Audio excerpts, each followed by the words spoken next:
Call the meeting to order. Welcome everyone to the October meeting for the Commission for Wildlife, Fisheries, and Parks Commission. I want to welcome a few guests, and if I miss anybody, please let us know because somebody may have slipped in. But we have Chairman Bounds. Where are you, Chairman Bounds? There you are. Chairman Kincaid. Thank you all for being here. Kristen Wyndham from the Governor's Office.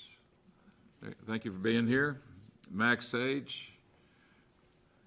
And Bob Tyler. Where's Bob? Coach Tyler. Coach Tyler. So we sure appreciate being there. We have many officers here as well, which we appreciate all you being here. And we'll let Russ Wallace open us in prayer. Pray with me, please. Father God, we thank you for the day, for the blessings that you give us. God, for the opportunity to be here today to talk about, God, the matters of creation that you've given us, God, to be stewards of that. God, we just pray that as we go through this day, God, you just give us wisdom and discernment to make the right decisions, God, and to do things you've called us to do. God, we just pray that as we leave the walls of this place today, God, you would keep us safe. God would give us traveling mercy and grace. God, we thank you for loving us. We thank you for Jesus. And all these things we pray in his name. Amen. Well, it's a special day. We have two new commissioners that have been appointed by the governor, and now Sharon Polson will administer the oath of office. I think first for Leonard Bentz from the coast, and then Gary Rhodes from the west of. Get me, Sharon.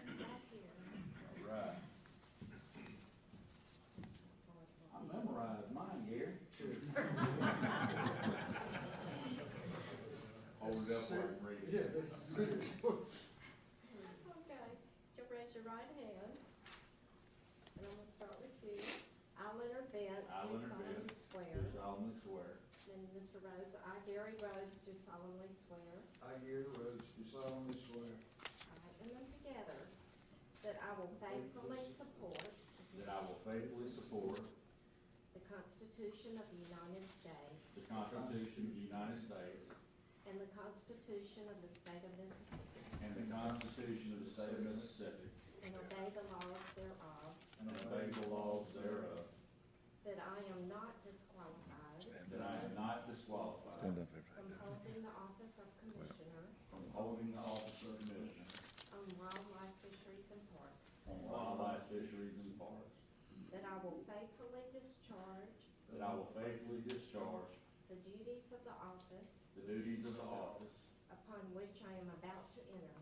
upon which I am about to enter. So help me God. So help me God. Congratulations. Thank you. Thank you.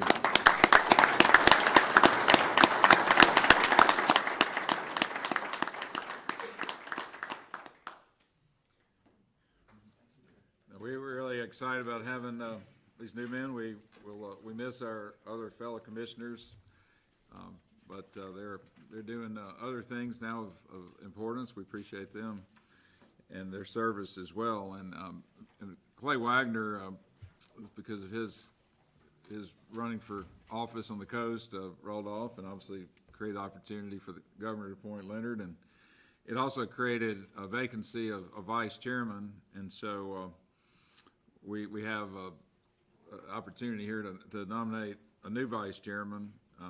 So I don't know if you want to make a nomination for that. Do I have to? I don't know. You have to. I would nominate my good friend Bill Coster from the wonderful Kingdom of Charleston. Okay. The motion is made and second. Any discussion? I'll have one bit of discussion. When Gary Rhodes was when he got nominated, I mean, he was selected, and I think Sam told him who the other commissioners were. He said his name Bill Coster, and he said, that can't be Bill Coster. It's got to be his son. He's got to be dead or something. Still here? Hey, I didn't tell it, Bill. 83 and holding. So he's 83 and holding. So he's our definitely senior as far as service on the commission, and senior as far as age too. So we appreciate Bill. So with no further discussion, all those in favor say aye. Aye. Any opposed? All right, congratulations, Yes, Vice sir. Chairman. I'll be glad to be your vice chairman. So with that, we want to look at the minutes of the last meeting. And, With that, Mr. Chairman, I'll make a motion that we accept them. okay. Motion is made I second it. and seconded. All those in favor of approving the minutes, say aye. Aye. Any opposed? The minutes are hereby adopted. And today's agenda has been set forth on the record, and are there any changes or additions, Dr. Polis? Sure, on the other business, do you have an item on the other business? Yes. About the Flores Bluff? Right, okay. Yes, sir. Make sure that Okay, everything's fine. okay, great. Well, I move we adopt the agenda. okay, Make a second. motion made and second. All in favor? Aye. All right, today's agenda is hereby adopted. Next, Jason Thompson, license sales.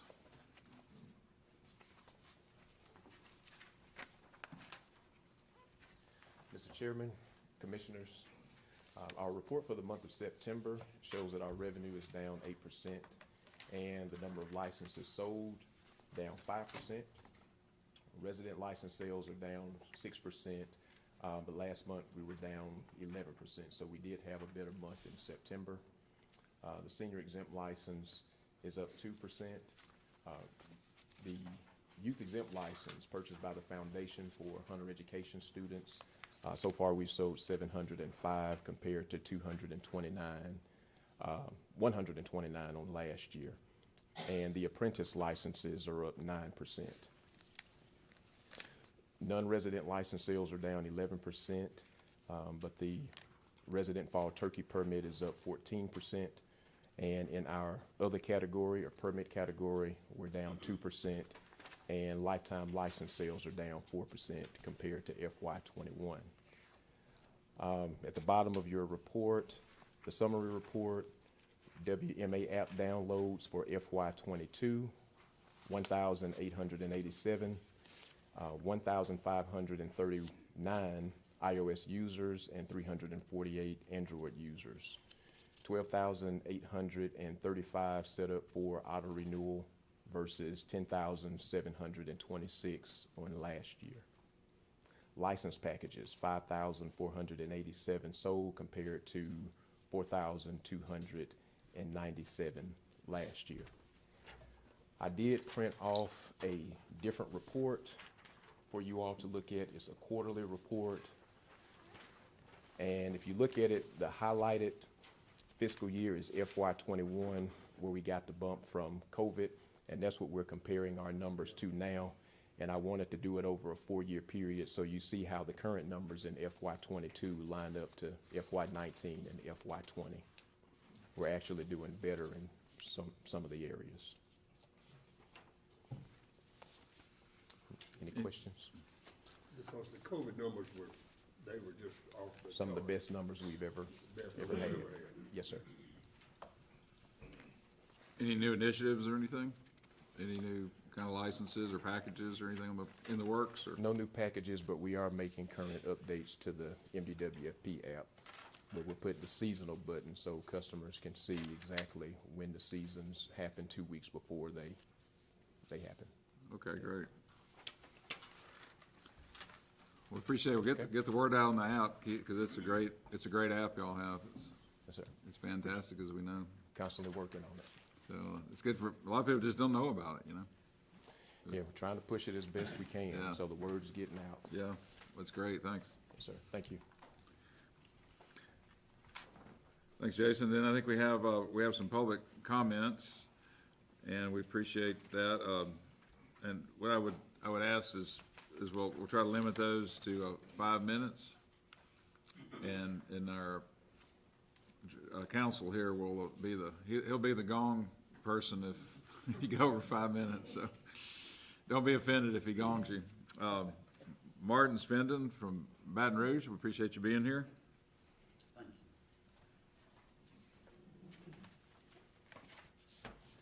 Did I pronounce that correctly? It's close. Svensson, the roots go back to Denmark and Svensson. Sweden, but Svensson's the proper way. We say Swenson just because it's easier to say, but thank you. The Okay. pronunciation really doesn't matter, but thank you for allowing me to speak today. My name is Wade Martin Svensson. My office address is 728 Chevelle Drive, Baton Rouge, Louisiana, 70806. And I'm here today to speak in favor of protecting the hunting rights of still hunters and the property rights of landowners. My wife and I have been married almost 43 years. We have 3 children who are grown and 5 grandchildren. Before we were married, about 45 years ago, we visited a special place in Wilkinson County. At the time, a small piece of what we own today was owned by Tom Inquist, a longtime family friend. My brothers and I were friends with Tom's son, John Inquist, and Tom called the place Valhalla. Valhalla is a Viking term meaning the hall of the fallen. In Tom's mind then and ours today, we fight battles all week in business and in politics and escape to Valhalla on the weekends. Valhalla is also known as a heavenly place. 45 years ago, Tom leased a large portion of his deer hunting property from Georgia Pacific. My brothers and I, Tom and his son John, and other friends hunted what we now call Valhalla Farms, LLC. In the mid-1970s, before ATVs, we would walk from the lodge to stands in the woods. Arriving well before dawn, we would hear the woods begin to awaken about 45 minutes before sunrise. We would hear the birds begin to sing, the squirrels barking at each other in the darkness, and we would hear deer walking on the crisp fallen leaves. There were no dogs to interrupt the peace and quiet of the woods coming alive. In the fall of 2012, my son Robert told me of a property for sale in Wilkinson County. On a Sunday afternoon, Robert stopped by my house to show me a video of the property, and I recognized it as Valhalla, and our family acquired the property in December of 2012. It wasn't long before we realized things had changed. After investing in equipment, planning food plots, hiring help, installing box blinds, ladder stands, and much more, we were plagued with the onslaught of barking dogs running deer. The dogs were coming from a neighboring hunting club. Our family and friends' hunts were ruined by either barking dogs or trespassing hunters looking for their dogs.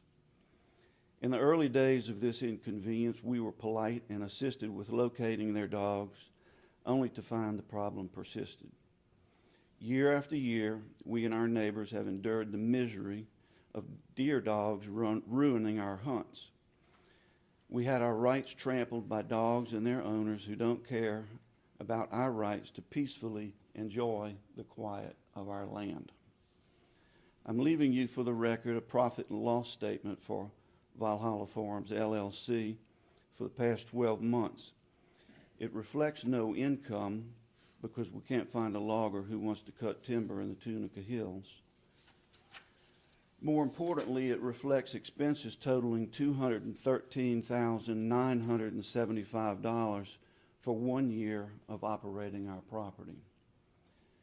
I believe the still hunting landowners and leaseholders have a major economic impact on the counties they hunt, as well as the state of Mississippi. After all, still hunters represent 90% of the resident deer hunters in Mississippi, according to your 2019-2020 Hunter Harvest Survey. While I don't have a profit and loss statement from a deer dog hunting club, I would think their economic impact is insignificant. In closing, thank you for allowing me to speak to you today, and I encourage you to think deeply about how deer dog hunting destroys the hunting rights and the property rights of adjacent landowners who prefer to still hunt. Thank you, and I appreciate the time you allowed me to speak to you today. And being I drove 3 hours here and 3 hours, I have to return back to Baton Rouge. I'm not going to stay for the rest of your meeting, but I appreciate the time being here. We thank you. Thank you for being here. And Mr. Chairman, I'll leave this with you. It is okay. a profit and loss statement for our farm, and just indicates how the money is spent and that we are a major contributor to Wilkinson County and the state of Mississippi. Wilkinson County is a great place. I've done a lot of business down there. It's a beautiful place. And we do have a couple of legislators here, Chairman Bounds and Kincaid. You should talk to them while you're here, or if you can, because really any kind of regulation really has to come through legislation. This commission, from what we understand, our hands are tied for whatever way when it goes. It's great for you to come speak and put it on the record, but any changes really have to be done through the legislature at this point. But we appreciate you coming. It's good to hear. Okay, thank you. Kenny Prince and Marty Frederick.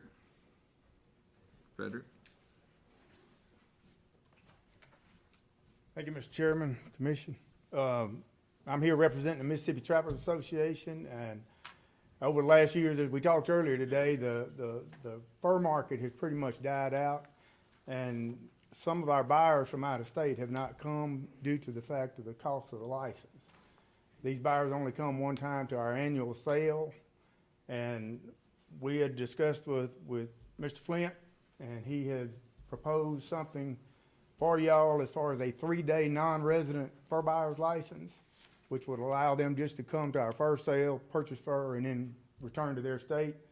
That may help with fur sales in the state of Mississippi and encourage more people to trap when we have a little more competition for the sale on the fur. But we just want to let y'all know that we stand behind this recommendation by Mr. Flint and encourage that you accept it. Thank y'all for letting us be here today. Good. Thank you, Kenny. Thank you, Kenny. Okay, thank you. That's public comments. I think following up to that is wildlife. Russ Walsh.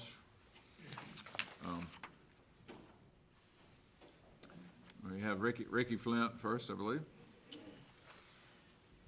Thank you, commissioners, and welcome new commissioners to the Mississippi Department of Wildlife, Fisheries, and Parks. I'm Ricky Flint, as well as the alligator program. One of the other hats that I wear is also the coordinator for the fur-bearing nuisance wildlife species. And as Kenny Prince just mentioned to you, you have before you a proposal in Part 1, Chapter 8, Rule 8.4, which is the non-resident hunting and fishing license and fee program. If you look in there, there is at the very end an addition for a fur dealer 3-day license at a reduced cost. As Mr. Kenny Prince mentioned, with the failing fur market, the fur trappers in Mississippi basically have one really good opportunity to dispose of their pelts that they trap every year, and that is at the Mississippi Trappers Association fur sale. It is always handled at Kosciuszko, Mississippi on the last Saturday of February every year. They invite fur dealers from across the state as well as out of state to come and participate in the auction.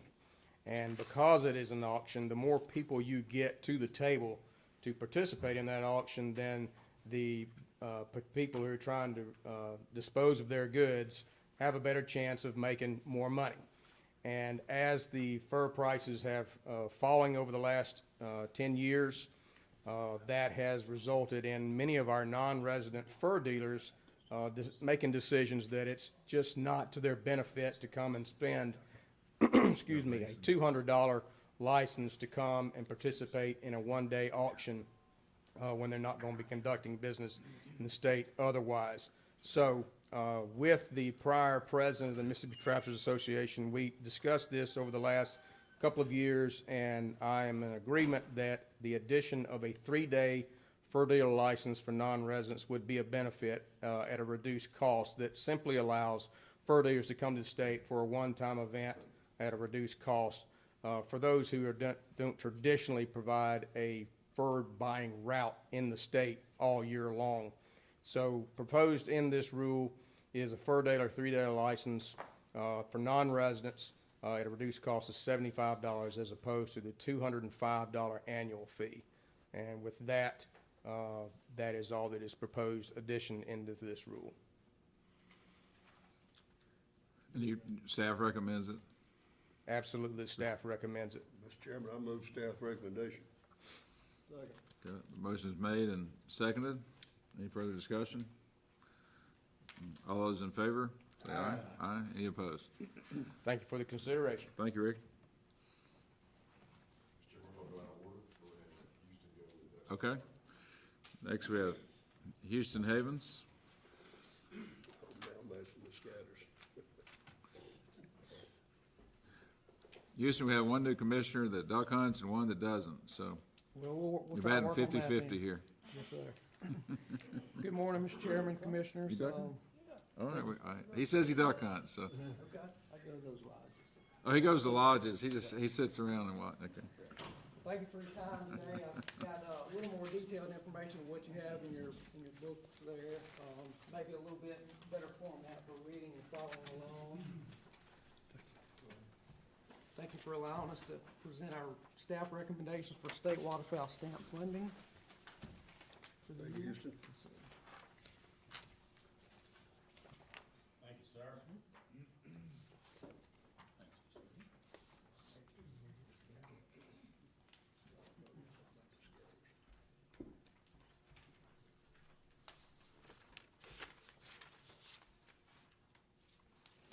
So, Mr. Chairman, I'll go through this document at kind of a high level, and if we have any questions, either during or after, just feel free to let me know and we can address those.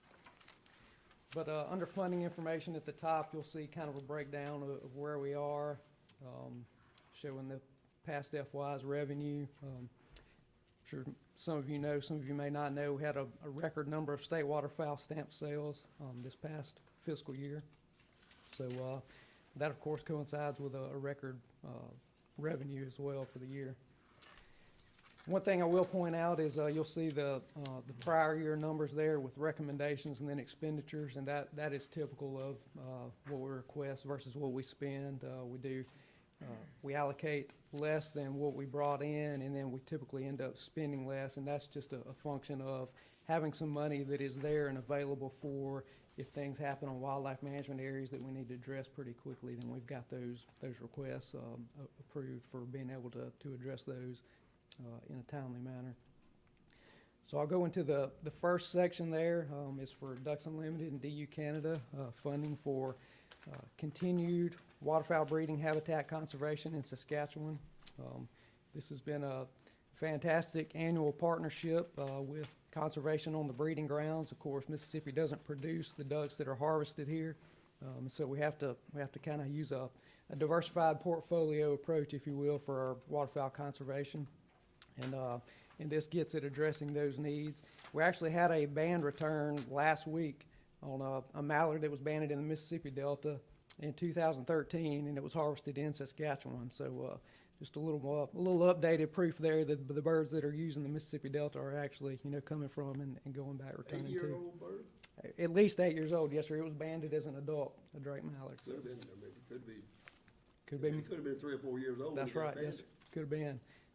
With no way to know if that bird made that trip every year, but it very well could have done so. So quite a few mallards on, quite a few miles on that bird. A similar second item there is for Delta Waterfowl, also through their Adopt a Pothole program for breeding habitat conservation. Both of these organizations, the funding that we provide to them is going to land easements for the most part. So it's basically protecting land in perpetuity. So I'm sure as you're aware that, habitat loss is going on, everywhere in the United States and in Canada, but particularly on the prairies with wetland and associated grassland loss for those highly productive waterfowl breeding areas. They match those funds. That's right. So you'll see a breakdown there of additional funds, that these are leveraging funds that are basically not accessed unless they bring in state dollars. So those funds are leveraged highly to do more work. The next item we have there is Mississippi State University Waterfowl Research. This is a cooperative regional project that's going on with multiple states in the southeast. And basically, this is a graduate student project that we've been funding in the past and recommended to keep on with that project. It's focused on wood duck nest box research, but it's not simply just whether or not ducks use nest structures. We certainly know that, but this is looking at a more in-depth aspect of what's actually being produced and recruited to the waterfowl population by these boxes, and then some best management practices that would come out of that work.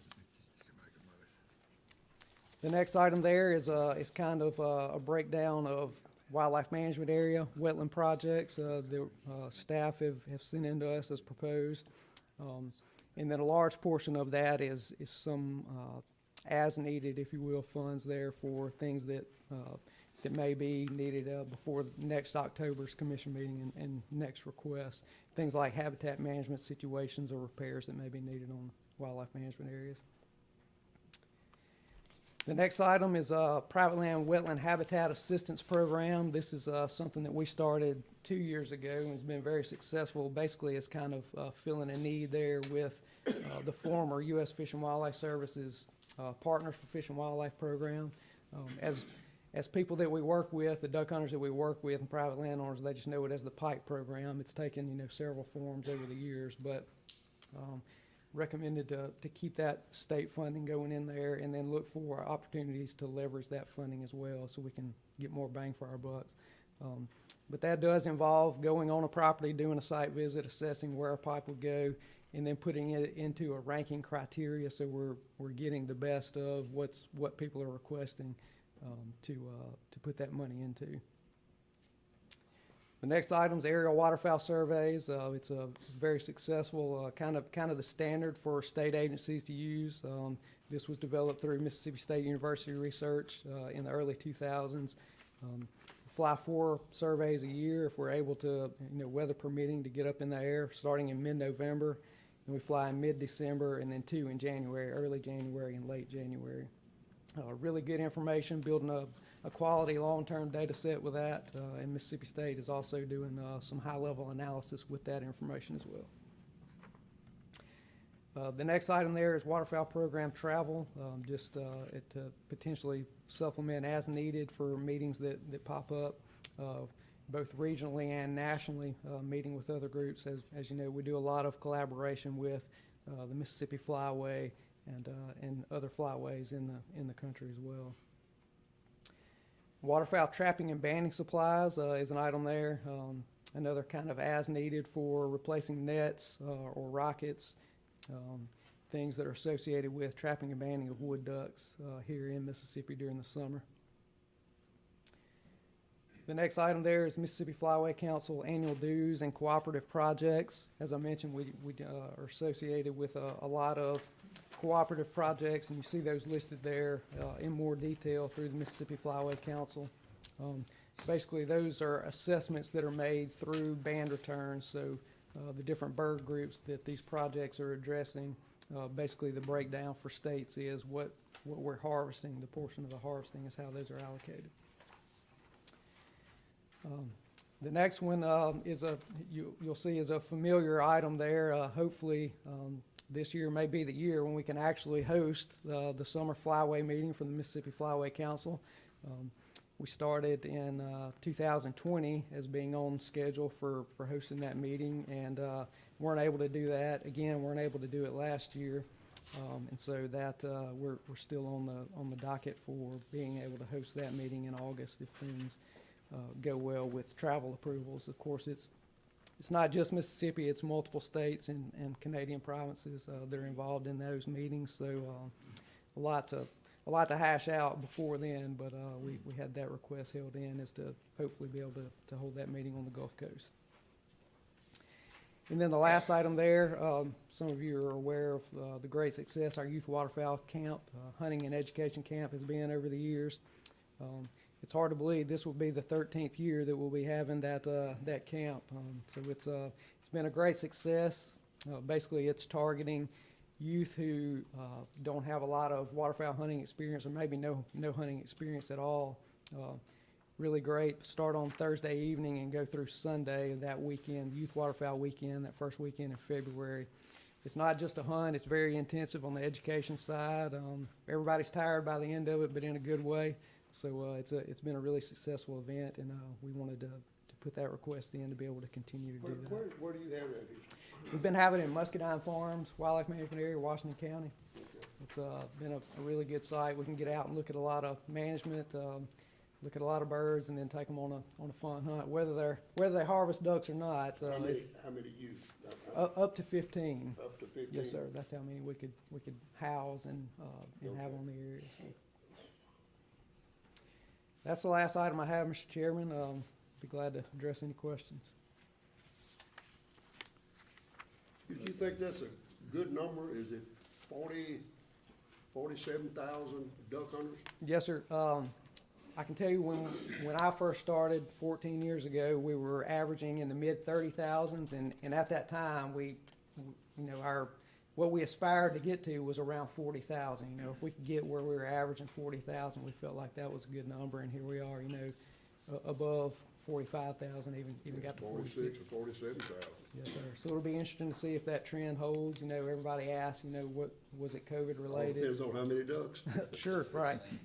You know, we mentioned that, but we talk about, the duck numbers that we had through our surveys last year were actually down. So I couldn't very well, correlate that to the number of birds and the hunting success, as a whole. There certainly were people that had a good year last year, and that will be the case every year. But if somebody's gonna buy a duck stamp, they're pretty well gonna go duck hunting.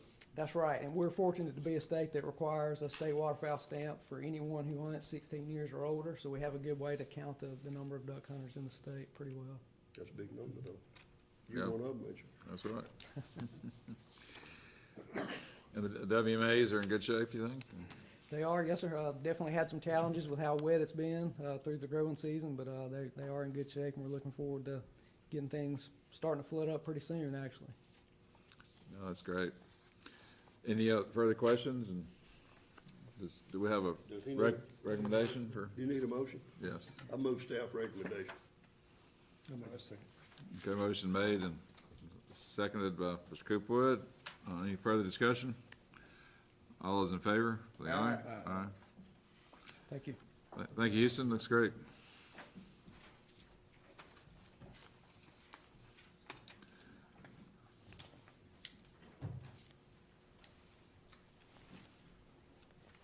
Chairman, before we do a CWD update, we're going to follow up with something from last meeting for a video from the Mason scatter, so we're going to get the TVs turned on here. As we do that, Mr. Vance, Mr. Rhodes, welcome to both of you. Look forward to working with you both. I think, Mr. Chairman, that the majority of the commission is now Ole Miss fans, so sure I'm glad nothing lasts forever. Got a Vanderbilt and everybody else over there? No. You got two Ole Miss. You got two Ole Miss and a Ole Miss person that lives. Vanderbilt graduate. Well, that's where he got his degree, but he lives at Oxford. So there's three. They're either one of not affiliated. He's USM. He's a Golden Eagle. Gary Rhodes said he went to high school, so that's what he told me.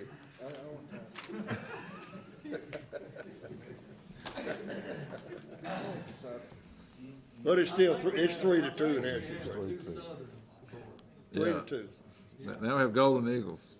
Two Golden Eagles in each end. You got Mississippi State. That's the first. Yeah, I feel like I'm in front of a firing squad right now, so. Southern located. And 100% Mississippi State staff. With exception, Andre Hollis. Andre Hollis is the Ole Miss, He played football. but there's some Mississippi State predominantly, and quite a few Delta State universities. Delta State? Yeah, I believe that's where you attended, didn't you? My bachelor's I did. Yeah, it's good for you. In the Delta, love the Delta. Me too. Let's spend another 10 minutes. Go ahead. So Sam's got the important subjects going here, so. Right. This is gonna be interesting. I didn't realize that was gonna stir up so much trouble. All right, so before we show you the video from the scanners, I want to just show you this photo right here so you'll know just in your mind's eye, what we'll be looking at as we start this drone footage. If you see at the bottom of that photograph there, it's kind of hard to read, but there's a boat ramp on the south end down there along that yellow line. That's the boat ramp that you use to go into the scatters. So the beginning of the drone footage, we will start, you'll see the boat at the boat ramp, and then the boat will start traversing through the scatters. And basically what we're going to show you is a couple of clips as it follows the property line, which was heavily discussed last meeting. And basically what we want to show you is how well defined the property line is if you are a hunter in the scatters. So the footage will begin, you'll be at the boat ramp. You'll traverse, the boat is going to traverse through a little chute. It's going to go north. And the first property line we're going to look at is that first east-west line that you see direct due north of the boat ramp there, the east-west line. That'll be the first line that we look at. And then we'll swap to another video, and we'll be up at the northwest or northeast corner there, and we'll show you a section of the north-south line, the east-west line, and you'll see some video of the signs that are on the post that are marking the boundary line. So again, this will just kind of give you what we're looking at. The first thing we'll look at is the east-west line, and then we'll look at some of the north-south and east-west corner there. So you see to the east there's Malmason WMA. To the west, you'll be looking at private land. All right, you ready, Kevin? So video one, you'll see the drone is above the boat. The boat is leaving the boat ramp. They'll go through the little chute there, through a thicker portion of the scatters, and then we'll pause it here when we start looking at the. Go ahead, Kevin. Is that the route that everybody? That's the route that everybody takes. All the boats. They'll go through the chute. Is the water level about like that, Russ? Is that water level about like that? The water level's up for summertime. In the wintertime, it can be higher than this. It can be lower, but for this time of the year, it's up pretty good. The boats come Good in bit of straight, water. they don't back out. They both have been there. So they'll come on through the woods, and you'll see it's going to open up here in a second, and we're going to pause it. So I'm going to try to highlight to you. You'll begin to see the boundary markers right about when it comes into the frame there. So the boat is headed north. Yeah. All right. Pause it there, Kevin. So you'll see out in the water there, I don't know if this label will show up for you guys. Yeah, I see it. But you can see the markers in the water running east and west, so it's clearly defined. There's a marker, marker, marker, marker, marker, and then you'll see, we'll actually show you a sign here in a minute. So as you're leaving the boat ramp headed out into the scatters, that property line, the first one you come to, is very clearly defined. Go ahead, Kevin. Of course, when you're hunting, it's no leaves, of course. Yeah, and certainly, I think the markers are white poles with some iridescent tape on some of them. So Like where they have reflectors on them a little bit. You'll see one of the posts coming up in front of the boat has a sign on it. You can see it ahead of the boat there, and then there's a sign on a tree on beyond it. But you can see the post he's coming up on right there has a sign on it. So now the boat is headed east, back into the main portion of the scatters there on Malmason. And what does the sign say? Well, I'll show you this here. Okay. You can read the whole thing. And he's going to traverse east, and then he'll turn north, and then we're going to swap videos for you. This will kind of give you Is he going east or north? He's going east right now. East on that line. He's going to turn Okay, north. okay. So he's going to kind of give you a little better picture of the scatters when he pans out here. Now legally, can I fish that water over there Sure. on the private side? On the private side, but. I can't go in on that the water? Malmason side. I guess if you have permission, you could, but.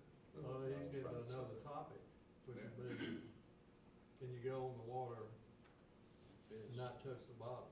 Or Correct. tie up to something? But that is private land, man. We're going to swap. All right, so that's all to the north there is all Malmason scatters. We're going to swap, and then we're going to go on, we're going to Wait a minute. leapfrog a little bit. Way back, the background, that's all scattered. Yes, all of this, The it'll show up on WMA. the screen, all of that is WMA. There's a thicker portion right there. You see as it thins out on the very north end of the screen, that's still scatters. We're going to jump across to the north end, and we're going to show you that north line up there. swap videos, Kevin. It's real helpful to see it like this. All right, so now we're on the north side. Real good to see it like this. All right, pause a second, Kevin.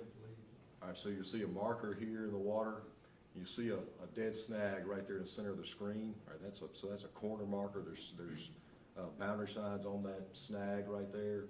And then he's gonna turn the boat and turn the drone, and you'll be headed back to the west, and you're gonna see the clearly defined property line there on your screen. Go ahead, Kevin. So watch the snag there to see the signs on the snag. That's a corner marker at the northwest corner. And he's gonna turn the boat and turn the drone, and you'll be able to see, again, just be able to see the property line. It's clearly marked. Now you're about to look west, and there you are. You see the markers on your screen. Marker, marker, marker, marker, marker. He's gonna zoom in on the sign here in a second. When he does that, we'll pause it for you so you can look at the sign. But you'll see this, there's a sign, and on down a few markers, there's another sign. So there's ample signs that are there to mark the property line. When it gets down there,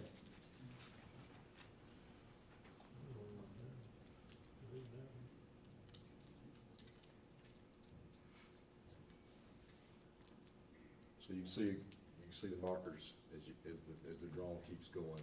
It's probably one of the most defined boundaries that we have.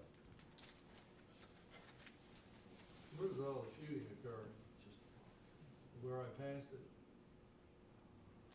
As far as where they normally hunt on private land? Would they all on that line or is it a certain point?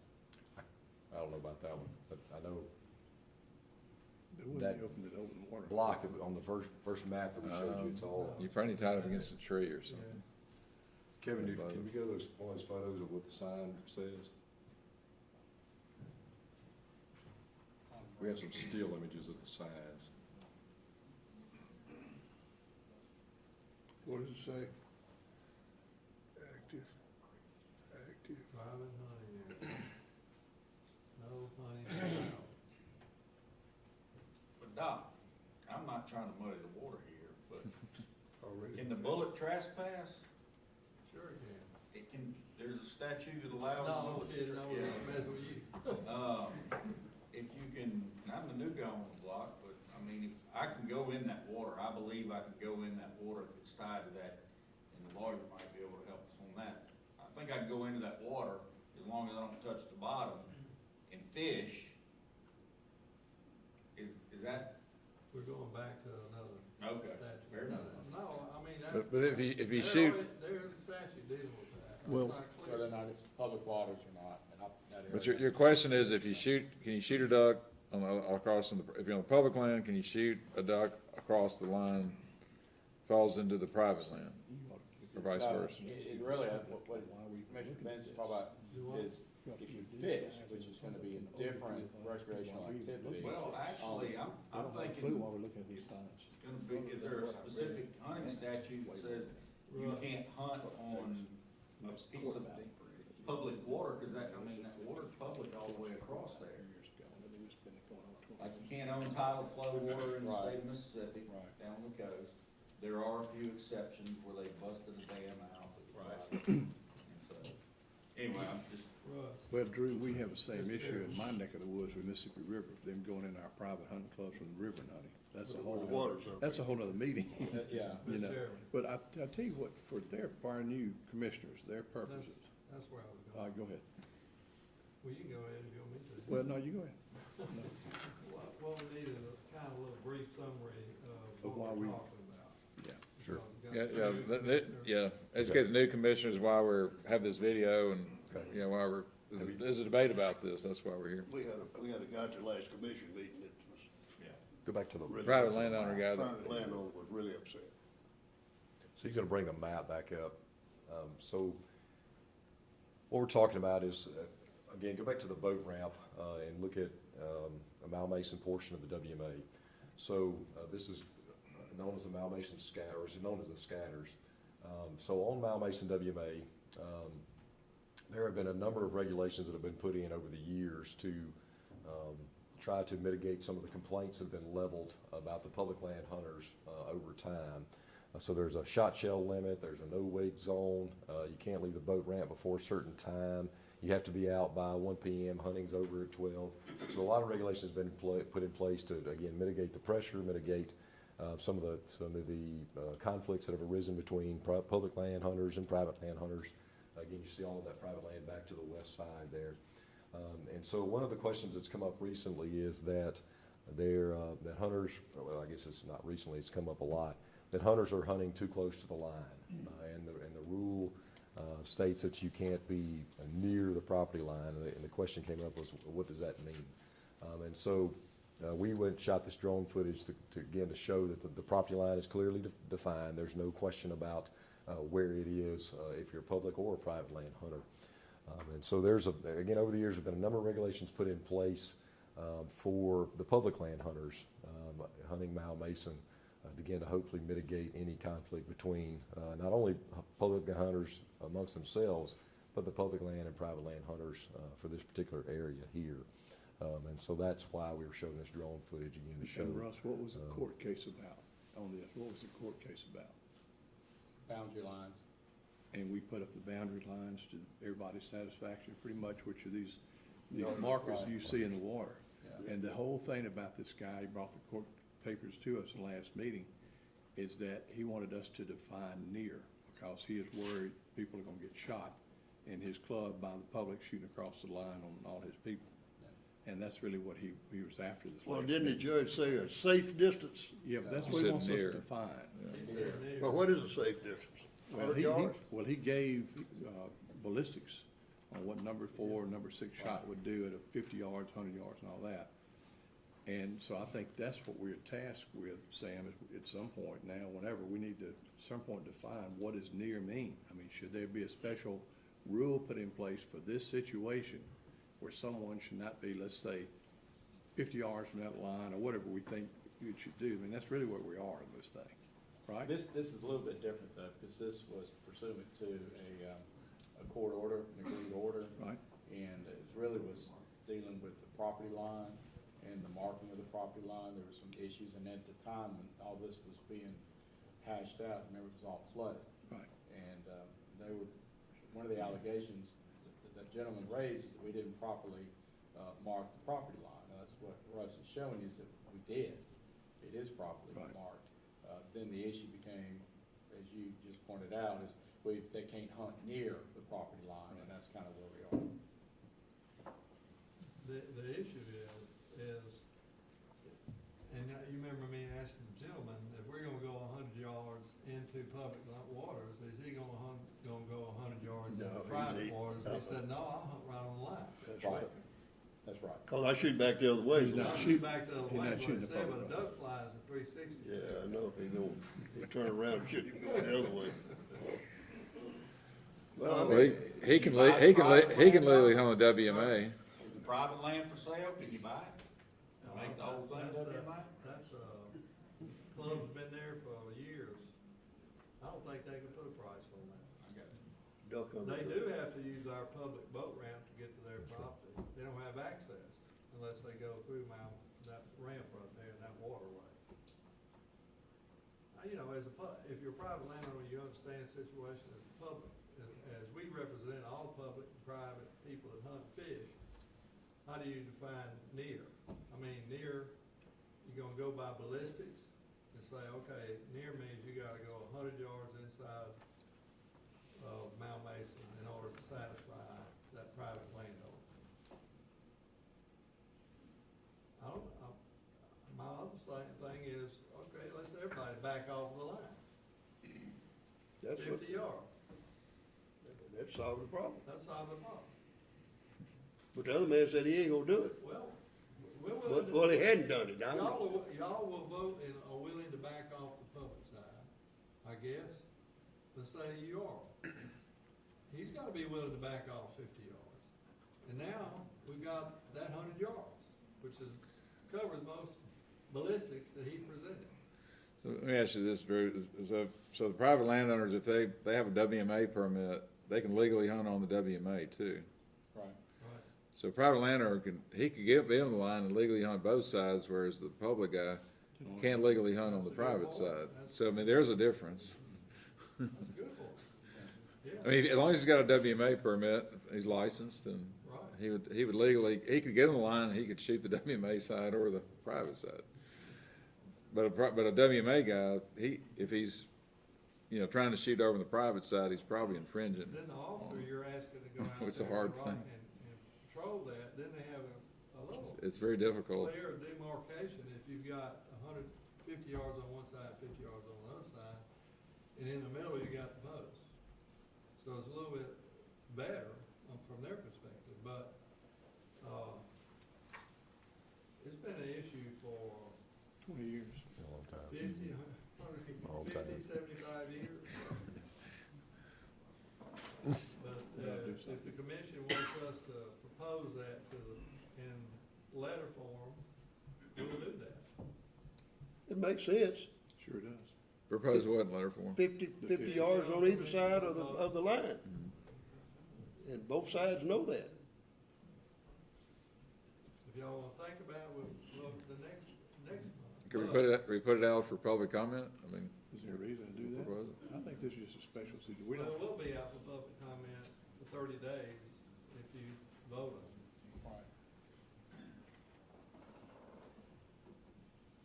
You wanna hear the rest of the presentation? Yeah, let's see the rest of the presentation. That's all I have on that. Okay, well, we'll come back to it. Okay. Before you got CWD. Yes, sir. We'll swap to that presentation. We just wanted to give you a brief update as we head into another deer season of where we are with CWD. We're sampling this season. I'm going to hand you a guide. This is a guide we've been putting out for several years now since we started, since we found CWD. This is our annual hunting season guide. Thank you, sir.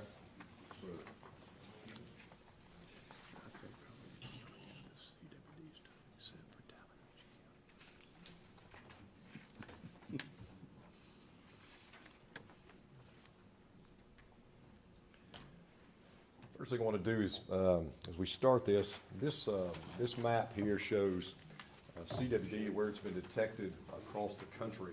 This first map I want to show you is from June of 2018, so roughly 3 years ago.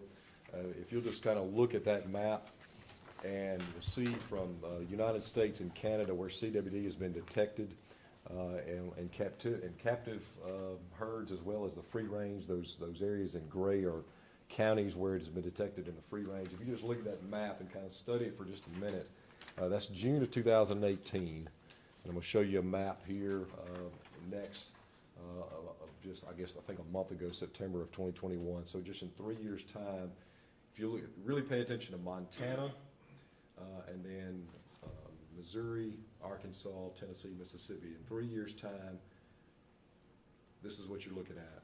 So it is, as far as testing and monitoring is going, we certainly have been picking up in other areas, and this map clearly shows that CWD is continuing to advance and progress across the country. Again, that's just 3 years' time. Look at the number of areas that it's been detected in over the last 3 years.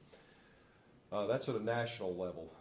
So look at this map here. We'll bring it down to just Arkansas, Tennessee, and Mississippi. You see where we are with two large CWD zones. You'll see northwest Arkansas there and south Missouri, and then the Tennessee and Mississippi zones, which are pretty much tied together there. You see Arkansas has 1,081 positives in white-tailed deer. Mississippi, we're sitting at 83. Tennessee is well over 1,200 right now. The most recent detection in Tennessee, you'll see on the north border there between Kentucky and Tennessee, that was in Henry County. That one came in, I think, last month. So now Kentucky has enacted their CWD response plan, again, in response to that positive that was detected in North Arkansas there in Henry County. So you can see that these two zones here, you think before too much longer will pretty much be tied together all the way across Arkansas. So that's kind of where we stand today. We do have potentially one more positive from a hunter harvested deer in Benton County. We're waiting on results. That actually just came in this morning right before we walked in this room. So we may be sitting at 84 positives here before the end of the day. All right, so for last season, last sampling season, the 2021 hunting season, we had 29 detections. That was down slightly from 35 the season before.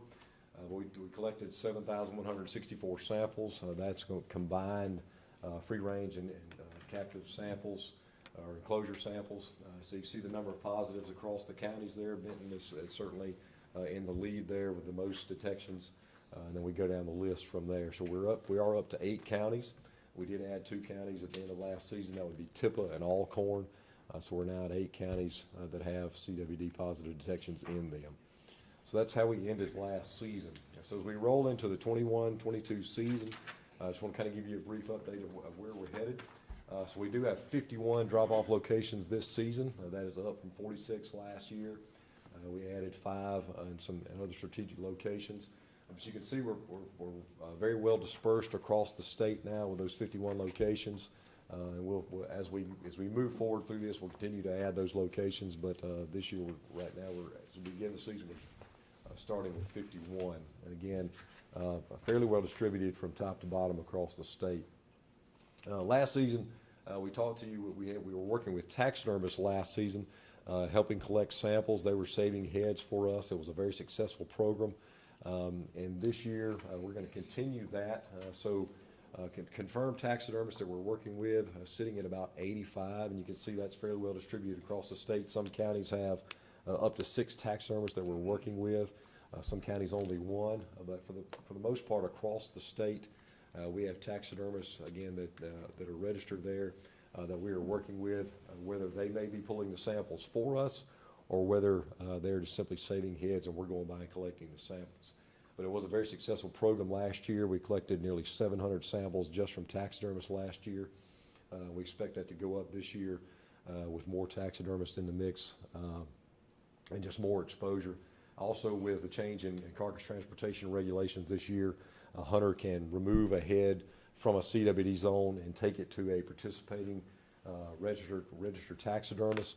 And that simply all they have to do is call that taxidermist before they remove the head and say, I'm bringing your head from Benton County. That taxidermist issues them a CWD sample card number. They jot it down and they can be on their way to the taxidermist from there.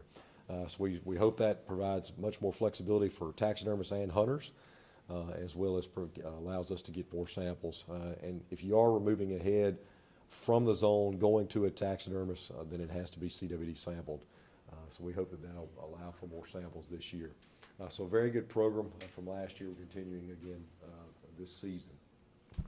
Also, our CMAP, as we call it, the CWD DMAP program that we started last season, was very successful. We issued, so this is any property that is within 3 miles of a CWD positive detection, they can enroll in, affectionately known as CMAP. They can enroll in this program. They can get additional tags for harvest, and this allows them to use a weapon of choice throughout the season. Last year, we issued tags to 42 properties. It was over 400 tags were issued. We received, I think, 178 tags back, and 10 of those were positive. 10 of those were CWD positive detections, so it was a very successful program last year. As we sit today, you'll see there on the screen, we're at 40 properties. We've issued 408 tags across several counties. We do have several properties that are pending right now, so that would go up before probably the week is out. But as of right now, we've issued those many tags this season. So very successful program last year. A lot of interest again this year. We have new properties enrolled this year. And again, that was very successful, and we had, again, 10 of the positives that we detected last year came from these properties that had these tags. So very good program that we're continuing again for this season. Another thing we have new this year, this is just something that's still right now in the works. We actually hope that this will be kind of in its final touches as we get approval to do this and put it out on the interwebs. But our guys downstairs, so other states have been building what they call a CWD dashboard. Pennsylvania and some other states kind of kicked this off, and basically what it is again, a dashboard that's out there. So for folks to go and kind of look up numbers of, what are the positive detections, how many samples have states collected, all of those kind of good stuff. They wanted a large sum of money to do this. We have a fantastic IT department downstairs. So we took this concept to these guys downstairs, and they said, hey, we can build this for a whole lot cheaper than what they're asking for us to pay them to build it. So they have built this dashboard. We're still kind of getting all the bugs and kinks worked out, but we hope this will be a good thing that we'll be able to put out for again, hunters and for viewers to go and kind of look up data as it relates to CWD Mississippi. Hopefully next month we'll be able to bring this, an actual live version of this where we can kind of walk through it and look at it.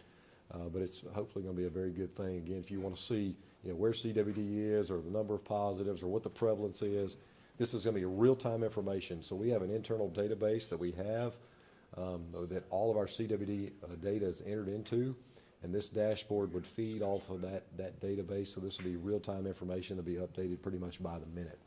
So we hope it's going to be a very good thing. Most all states, or not, I shouldn't say all states, a lot of states are moving to this because a lot of times you're looking for information from another state and it's very hard to find. And if everybody kind of goes to this format of a dashboard, it'll be very easy to find information in a standard format that every state is using. So we kind of look forward to this.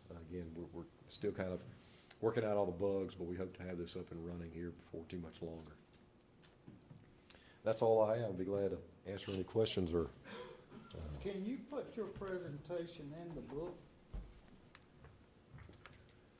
Sure. What you just gave us, because I have a real vision problem.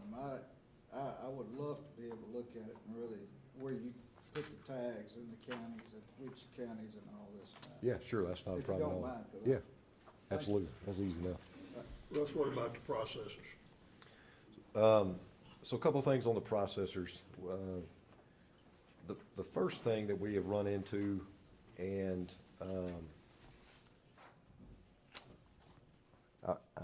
I guess I could use the word concern, is the data integrity with processors, because they get such a large volume, and in some days they're getting a lot of deer heads coming in. The samples or where the deer come from or who, that can get lost in the mix. And we've had one processor who's actually a processor / taxidermist in Benton County that we've worked with for the past couple of years. We saw, we get a sack of 3, 4, 5 heads, and we didn't know where they came from or the tags would be mixed up. So just because of the volume, that's a big concern for us, even with a freezer there, with nobody there to kind of sort through that and monitor that, make sure we've got data integrity. That's a big concern. We saw just through, again, working taxidermist / processor up there that's so if we get a positive and we don't know who killed it or where it came from, then that's a big thing, and we certainly wouldn't want to get that wrong. But let's say that head came from Marshall County, but the tag or something got mixed up and we thought it came from Lafayette County. That's a big concern. So the data integrity is a big concern there, whereas the taxidermist, it's a much more refined approach, and it's a much more controlled approach. And so that's why taxidermists are, plus the quality of the samples. We're getting mature bucks at taxidermists. The samples that we're getting there are quality samples. And so the taxidermists are certainly a good process, and one that we have a lot of confidence in. Taxidermists ain't gonna get a doe or a spike. I mean, who the hell's gonna take a deer to a taxidermist unless it's his first deer? Right, but the mature I bucks understand we wanna get the bucks. Right. But I just still think everybody takes them to the processors. I wish y'all would look at that a little long ago. I mean, they're all over the place where I live. I mean, there's a processor on every corner. They process and they, I don't know, just cut their heads off. Yeah, they gotta track what they are though. Well, you're not gonna walk up there and leave your meat and not tell them who you are. No, but You're gonna tell them who you are. They take all that information down. But the staff's not very confident sometimes. Well, unfortunately. if you don't wanna do it, that's the reason. But I just believe that there's more processors than there are taxidermists. It'd be great if they could do it. I'm trying to get their numbers up, you understand? Yes, sir. And In my county, we not gonna test 300 deer.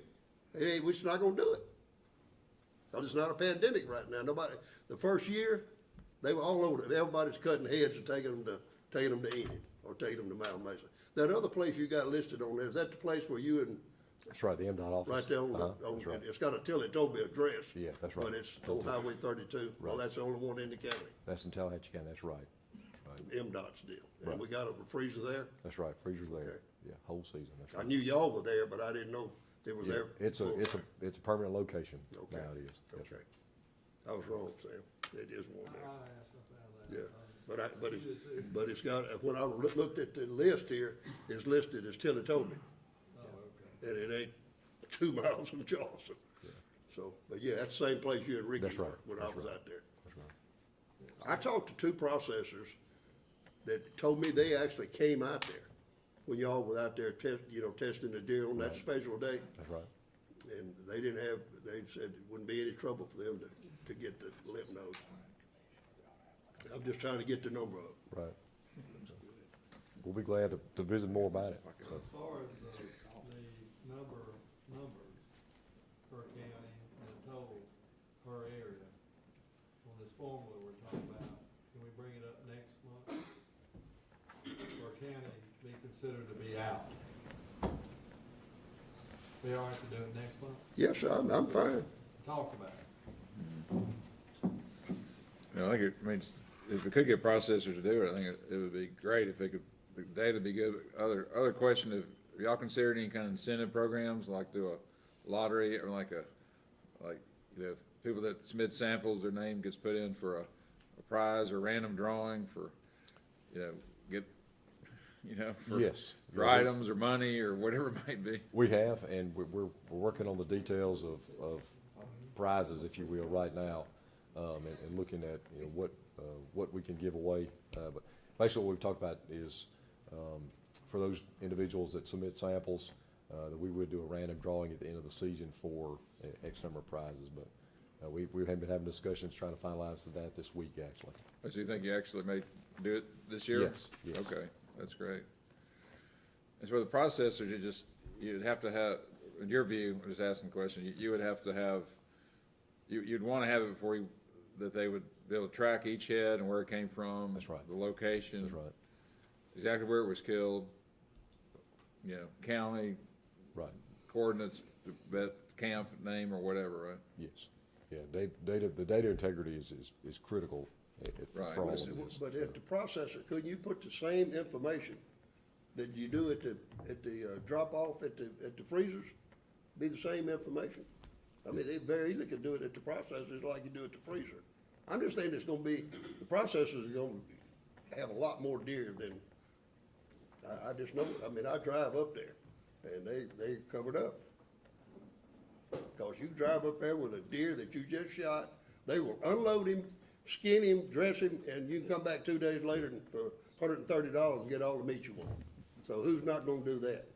I ain't gonna ever skin another deer, ever. Not with them people sitting there 2 miles from my house.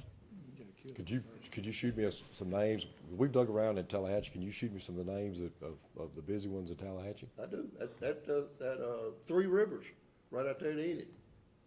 They got a good, a big, all clean, it looked like the Board of Health built it, it's nice. Okay. Maybe worth doing a test up there, a pilot project with a couple of processors and see if it's any better or something like that. Another guy is a MDOT retiree, and most everybody for years carried the deer to him. Everybody carried the deer to him. Mm-hmm. But normally you had to dress your deer before you eat it. You just Right. brought him to meat. Right. But this place I'm talking about, they do the whole thing. Okay. Head to hoof. They do it, and they don't overcharge you either. Mr. Chairman, Yeah. Thank you, Mr. Chairman. you gonna revisit the amalgamation? Yeah. This meeting or the next? Let's, I think Commissioner Coopwood, since that is in his district, he's not a duck hunter, but he has concern over this amalgamation issue. So the question is, do we want to discuss that more about whether we define near or what would be safe? The only question that I would say, and I'm new to this game, and we asked these guys and gals what the best way for them to enforce it would be. Is it 100 yards? Is it 50 yards? 100 on each side? They're gonna be the ones out there It'd be hard. making a decision. So, What do you wanna do? Your district. You wanna wait another month? get some feedback. So, Probably ought to do that. But let's so take it. duck season starts Friday after Thanksgiving. When is our next? what's And, the day of our next but, as Houston will probably attest, that the more of the migration of ducks will happen later in December, hopefully, if it comes. The timeline is gonna be a problem. Yeah. Because if you're gonna put buoys out there, whatever you're gonna put out there, it's gotta be put out there before the season opens. And, you know, we can put buoys out there and GPS coordinates and all that, but I don't know if we have time. Well, here's another problem, is that if we take it up in the next meeting, are we gonna put out for a 30-day comment? Yeah, And that'll take us into, December. that's what I'm saying. so I'll do You wanna do it now? it now. Well, I What mean, you make it, what you let me think. say this, if you do it now, you have 30-day comment period, That's correct. which means. You if We can vote on it comments are next week. Negative, you just take, you just kill the issue So the for question, this year. yes. So, Can you quick, tweak the issue? I'm not familiar. On what? Not Yes, everything. you can, after 30 days, if somebody comes in, they Right, want to change it, law it's- enforcement wants to change it. Yeah, you can change. it's it. not You gotta- final, you it's gotta not put- final, you can put out for comment. You gotta put it out You again. get, public comment, and then, you can either modify it and put it back out for public comment, or adopt it, is how the process works. So I guess the choices would be do nothing, just leave near undefined, define near, and the options would be either say, like we said, either on the public side, had to be 50 yards off the line, and the private could be on the line, or you say both sides have to be 50 yards off the line. I would be 100% for that. Make a motion. So, Make a motion. I'll make a it's up in motion. your area, too. Well, it is, and I'm familiar with it, and I've been hearing about it today, but I think it says near or safe. When the word safe in the. I don't know if it's safe. In the judge's, Judge didn't say safe, did he? No, Judge didn't say safe, it was just the landowner, Mr. Easley said safe. I would suggest that we, go with our recommendation is 50 yards on either side of the line. What is, you say that, the lawyer back yonder shaking his head.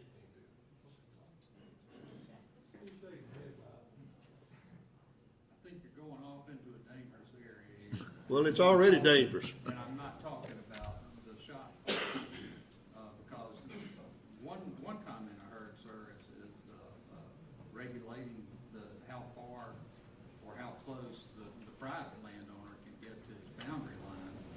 Now, I mean, that should be common sense, but We're just trying to push one thing, though, I not think we need to statewide. get a little more information before we start drawing lines and making rules. We could do a special call.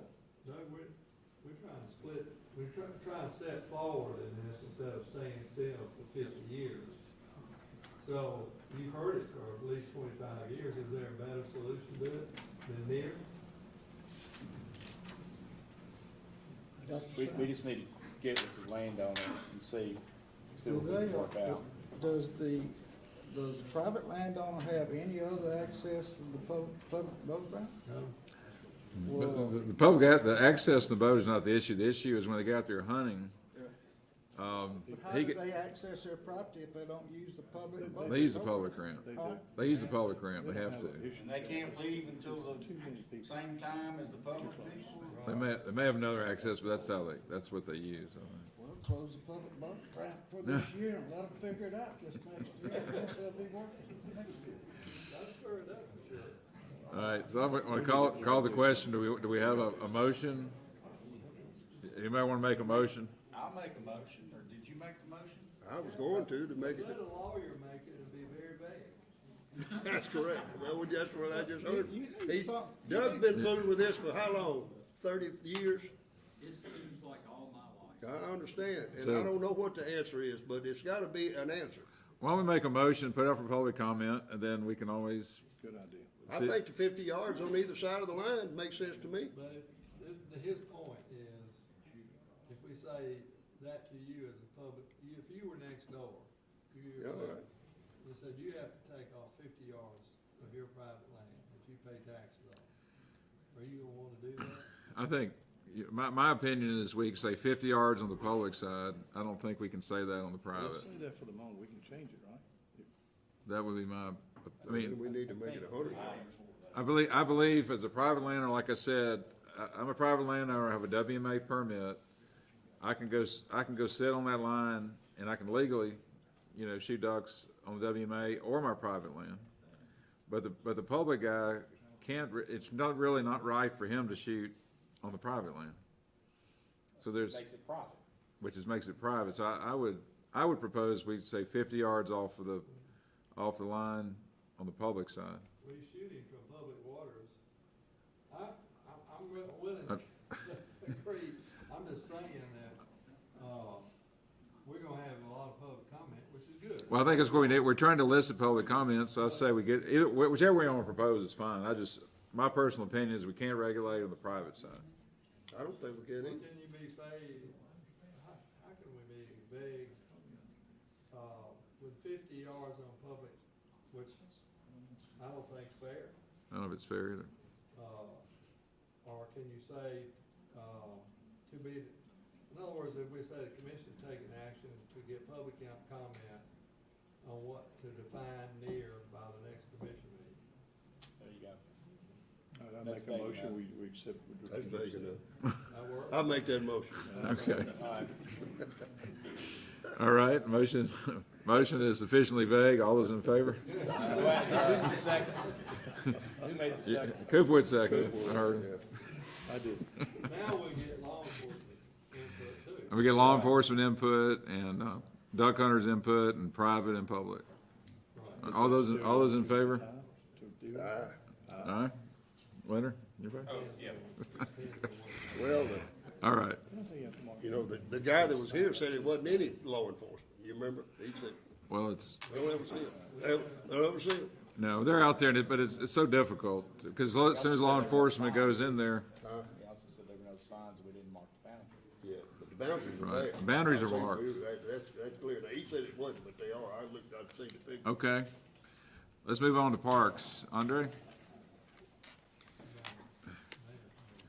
So Andre, since they brought up the schools, it's my understanding you played football at the University of Mississippi, is that correct? Yes, sir. Number 84 on your program, number 1 in your heart, right there. Many years ago. That's right. Yes, sir. Tell us what years you played. 92 to 96. And who was on the team with you? Well, you know, I had Coach Brewer was my coach. I played with Paul Head and Stuart Parcher. And then we also had Rush Showers Okay. as the quarterbacks. Oh, good. Well, what about your first Yes, cousin? sir. Well, to my Deuce, Deuce McAllister, he was your first cousin. he's younger than I am, though. He came after you. Yes, sir. Okay, Okay. Yes, sir. go ahead. Good. Coach Tyler, you still I just there? want to get, I appreciate it. All right. Coach Tyler don't miss graduate.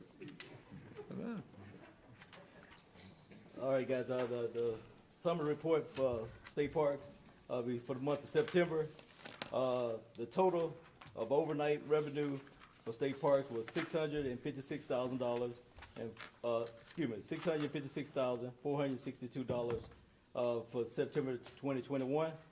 For last September, it was $553,813. So we got an increase for the month of September of $102,649 of overnight revenue. Our day use revenue for the month of September, for this September, it was $87,601, and the last September, it was $91,355. So we had a decrease of $3,754 in the day use area. But overall, gross monthly revenue for the month of September was $744,049 this September. Compared to last year, it was $648,625. So the increase for the month of September from last year was $95,424. Yes, sir. So we had a good month. Sure did. The gross revenue from July the 1st to September the 30th is $2,601. $2,601,674. Compared to last year, it was $2,100,890. So right now, state parks revenue, gross revenue is up $500,784. So right now, state parks are doing really well from last year, and we hope to keep that going. Any question on the revenue so far, guys? All right. As far as the state parks app, So far, we got 4,108 downloads of state park apps. Still a lot of people still, they want their personal touch, so they call them state parks directly, or they even doing their reservations online. So we don't have as many downloads as we wish we did, but they prefer to call the parks, or they doing it on their own, on their computers. October the 2nd, we had LaFleur's Bluff had a cleanup day of Nucor Steel. They came over and helped us. I'm gonna give you guys a booklet, that way you can kind of see all the work that they done. We really appreciate Nucor partnership that we got with them. They came over and did a lot of good work. They brought 6 loads of slag, and they worked on our nature trails. They painted grills, they painted picnic tables for us, painted all the playground equipment. So as you'll see in that book, they did a lot of good work, and didn't cost us anything. They just came out and volunteered for us. So we really appreciate that partnership. And we got a lot of stuff done, and they want to come every 3 months. They want to come back and either come to LaFleur's or either come to Roosevelt and help us out. So we're excited about that partnership. Also, on October the 23rd, Clark will be having a bluegrass in the park. And what they'll do, they'll have local entertainment coming out and performing in the day use area. So we're excited about that. This is the first annual bluegrass festival that they're having at the park. So we hope to have this being a yearly event. And the last thing that I had on my schedule was the Mississippi Magazine September and October issue, Best of Mississippi Travel. A lot of state parks were recognized, so I definitely want to mention that. Best state parks, Hugh White, J.P. Coleman, Paul B. Johnson, Roosevelt, and Tishomingo was recognized for Best State Park. Best Hiking Trail was Tishomingo. Best Canoeing, Tom Bigby. And Best RV Park was Buccaneer. And that's in the September, October edition. So we're excited about all the great things that's going on in state parks, and we look forward to keeping it going. Thank you. Yes, sir. Andre, what about the AmeriCorps you told us about? Yes, sir. Have they been here yet? Well, they were supposed to be coming to Casa. They supposed to be coming there, but they got pulled away to New Orleans because they had to do the cleanup down there. Hurricane. So we did get awarded for round 2, and they'll be coming November the 29th. They'll be coming to Casa State Park, and they'll be there for 3 weeks.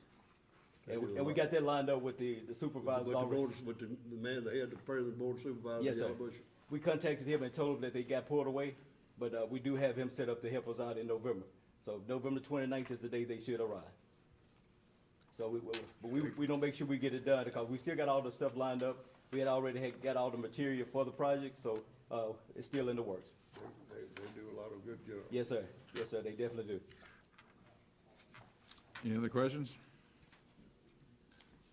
All right. Thank you, Andre. Thank you, sir. Next, we have Charles Knight with Museum, and then, so Angel Ronke's on here as well for the LaFleur Bluff Complex. So maybe if we do, Charles do that, and then Angel maybe go up to him, then we'll do law enforcement after that. Would that be okay?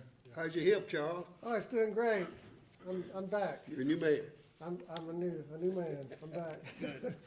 And I hate to bring this up, but I think it would be wrong of me not to mention that I grew up in Oxford and went to Ole Miss, and I happened to be at that game. Andre and I were both at that game last Saturday, and it was the best game I've ever A been to. defensive, completely defensive game. Well, 52 to 51. Now, I look at it from the other side. Yeah. Hold on, everybody from Mississippi State stand up. Well, they all over the place. They're everywhere. Did your daddy teach you? Right, my dad taught there. But under tab 7, you'll find our sales report, revenue report. It's tied to sales and fee collection through mostly public attendance and programs. You can see I've got 3 years here. What happened to us during COVID. The first year is pre-COVID, and then how our revenue dropped during COVID, and we were shut down for a while and had no revenue. And we've begun that recovery. Things were looking better. We haven't gotten back to 2019 numbers. And the first page is the data, and then graphically presented on the next page. We were seeing some recovery this summer, and things were looking good. And then Delta variant hit, and we dropped off again for August. Now, normally, traditionally, our high times of the year are the summer, followed by a second peak in the spring, our school field trip time. Our lowest attendance and revenue has always been right after the holidays when schools go back, and right after the end of the summer break when the schools go back. So we're in that low period right now. Now, we did get a little bump last month, and that was mostly due to Science Fest. And that is an event that we hold with several museums in our area, the Ag Museum, Sports Hall of Fame, and Mississippi Children's Museum. And I have some pictures of that event. We didn't get back to 2019 numbers for that, but we saw about 2/3 of the attendance and revenue that we would normally see prior to COVID. Now, this month, on the 29th, I believe, we have Park After Dark, and that's a really popular event for us. We do that one with our partner, the Children's Museum. It's very popular. We usually have a lot of high attendance for that. Now, we have to be careful and keep our staff safe and to make sure that we do things in a way that our attendees and visitors can enjoy the museum at their comfort level. So we've had to change things a bit, but we're looking for a good turnout for that, and I think it'll be good. So that's what I've got. That's good. Well, tell me again about the white rattlesnake. That snake, a landowner found that snake, and it was captured for us, and we have it. Now, a snake like that out of the wild needs to acclimate, and that's what we don't have it on view right now.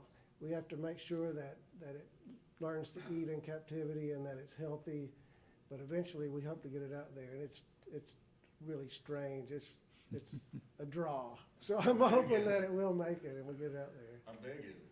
It's about like that.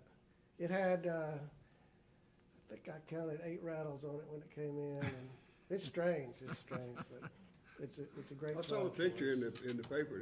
It's crazy. I mean, I'd never seen a white rattlesnake. Right, yeah. Said it wasn't an albino. No, it's a not that. partial, but it's strange. It's almost orange.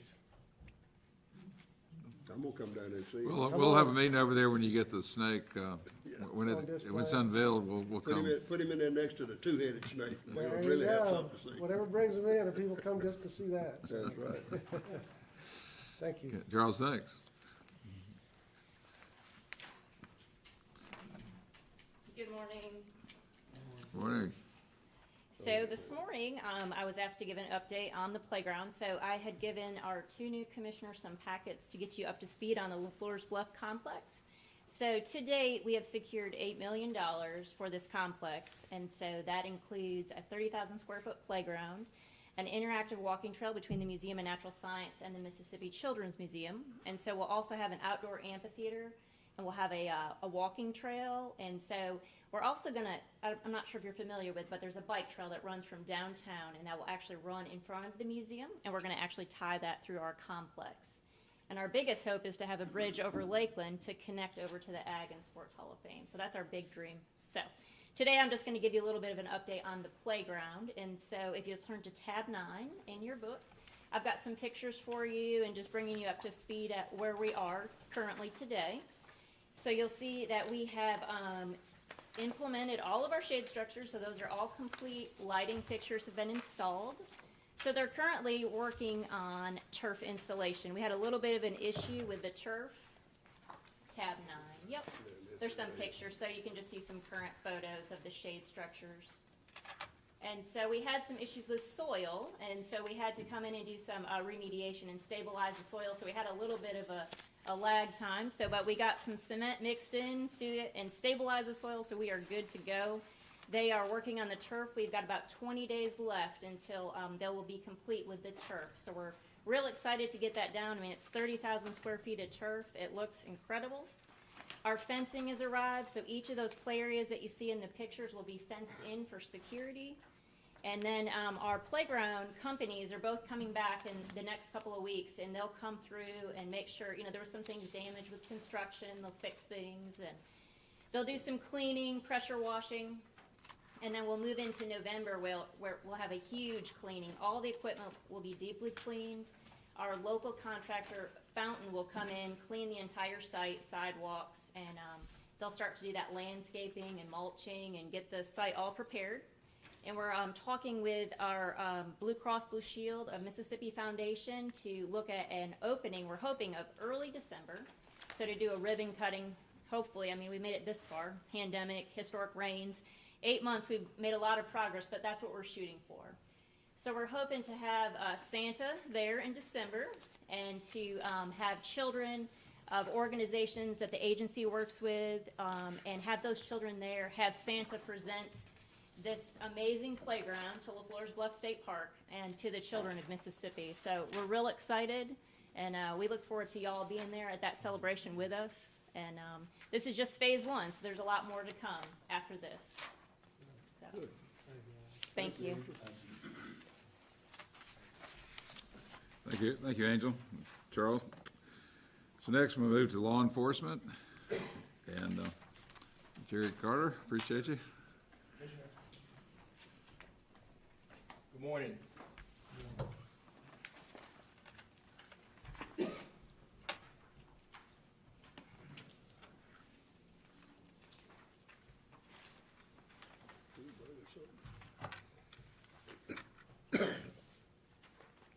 Mr. Chairman, fellow commissioners, law enforcement would like to make their report for our commission meeting for the month of October, and I will read as follows.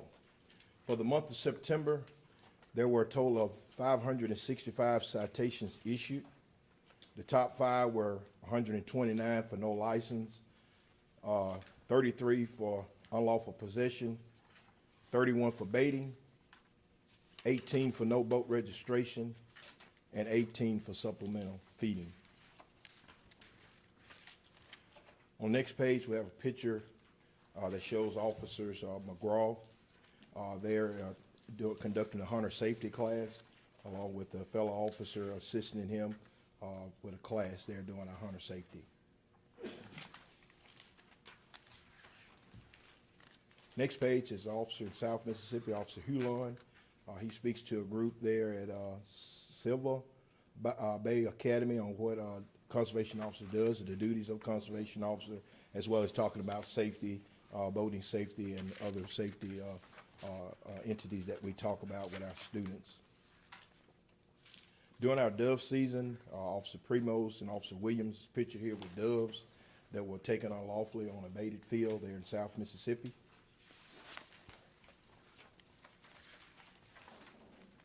On our next page, it shows you officer at work doing a documentation on a field that was documented as baited.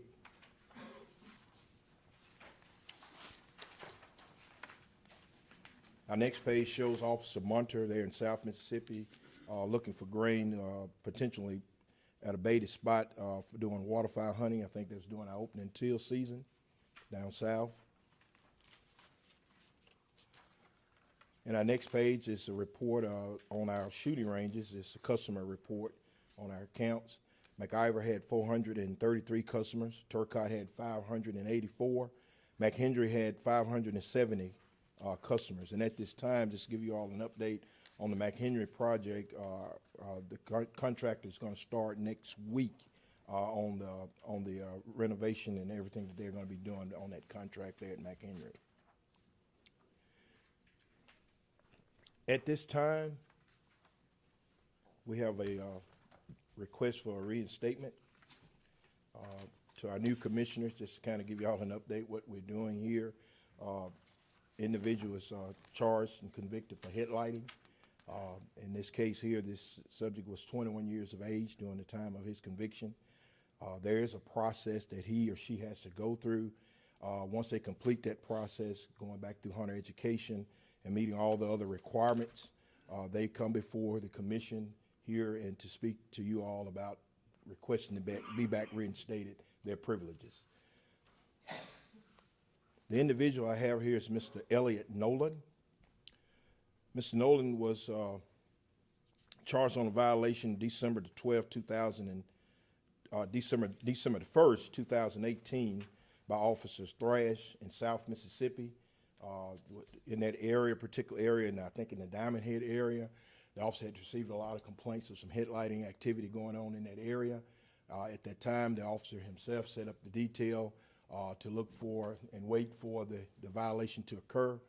At that time, he noticed the vehicle coming into a field shining lights, and at that time, he initiated the stop. And I have Mr. Nolan here to tell you the rest of the story.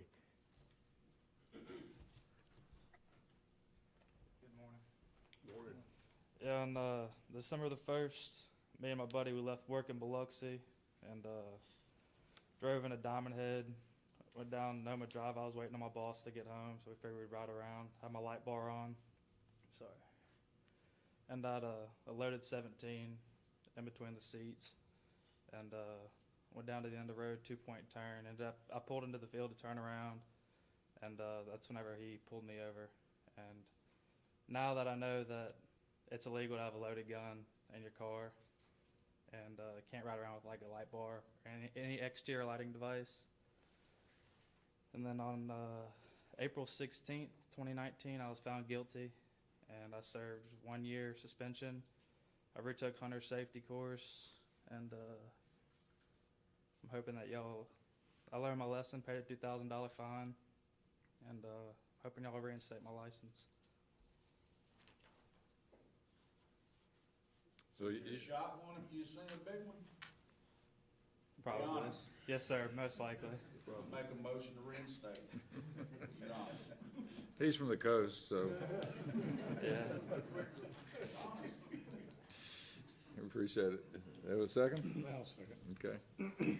And Colonel Carter, you recommend these Yes, sir. I be recommend he's reinstated? met all the requirements for reinstatement, sir. So, yes, sir, we would definitely accept this request for reinstatement. Okay. We appreciate your honesty, and thanks for, We got we didn't have a motion, but thanks for your honesty, and all those in favor? Aye. Any opposed? Thank you. Mr. Chairman, at this time, we're going to do an officer's recognition. But before I do my officers, I would like Captain Megan Frederick to come, and she's going to present and recognize a very, very outstanding person that's truly deserving for this award. Captain. Good morning, Mr. Chairman, Commissioners. So I'm very honored to be here today to present this award. It's on behalf of the International Hunter Education Association, which is our group that sets the standards for hunter ed throughout the entire country and several foreign countries as well. Currently, I'm the vice president, so I'm glad that this award is landing in Mississippi this year. But the award that we are going to present today is the IHEA Education Professional Award for 2020. That award is for education professionals, whether they are retired or still active, that they are people that have worked to promote hunter education throughout their years of work, through recruitment, retention, and working with active hunters, those that have mentored new hunters as well as active hunters, those that provide community service and safety events throughout their portions of their career. So our winner for this year is my very own coordinator from the South Region, Steve Parham. So I'm going to have Steve come up and tell you a little bit about him.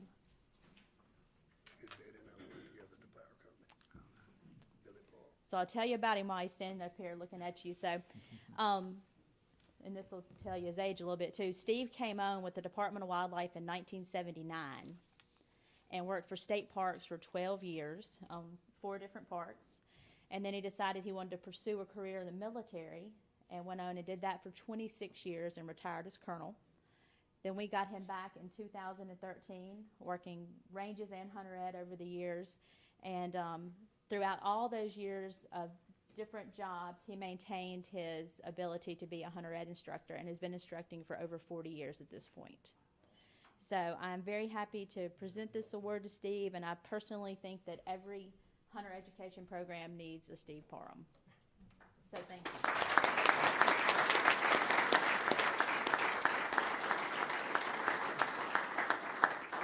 And this is the award. Oh, you good? Yeah. Okay. That was sent, we did our conference for IHEA in May. It took a couple of months to come in, but I definitely wanted to recognize him in front of y'all for his hard work over the years. Steve, didn't I ask you, your relation to Wade? I'm Wade's brother. I thought that, yeah, we went to sniper school together. Yes, sir. Well, in all my accomplishments throughout my life, I'm only known as Wade's brother. No, wait, you're Billy's son. And you know my dad. Billy Palmer and I worked together at the power company for Yes, sir. 40 years. He talked highly of you. Yes, sir, we're great friends. Yes, sir. Thank you very much. Thank you. Congratulations.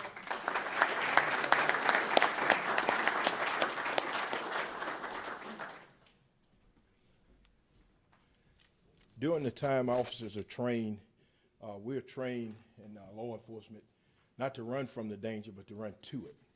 And this morning, I'd like to recognize a lot of these officers that are here before you this morning for the work that they have done in doing just that. Much is required, much is needed. They have proven that on today. In July of this year, July 28th, if I'm correct, I received a call from Major Jason Young of a possible apprehension and arrest of a subject that was wanted for a murder there in Monroe County.